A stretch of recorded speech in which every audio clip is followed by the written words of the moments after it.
पिठा को पूरा चिकेन कषा शीत दिने खाइला थंडा पड़ी पिठा को एमती खाइब टे आलू आण आलूटा तो आम कमन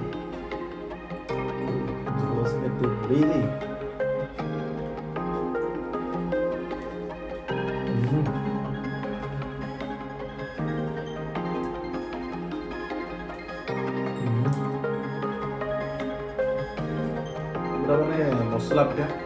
कौन धनिया पत्र लंका आ पियाज अदा पड़ी पूरा बोबालिया पिठाटा होता बढ़िया सफ्ट अच्छे पिठाटा बढ़िया सफ्ट अच्छे साथ चिकेन कषा कॉम्बिनेशन चकुली चिकेन कषा खाई मसला पिठा से चिकेन कषा अलग प्रकार लगे पूरा हटके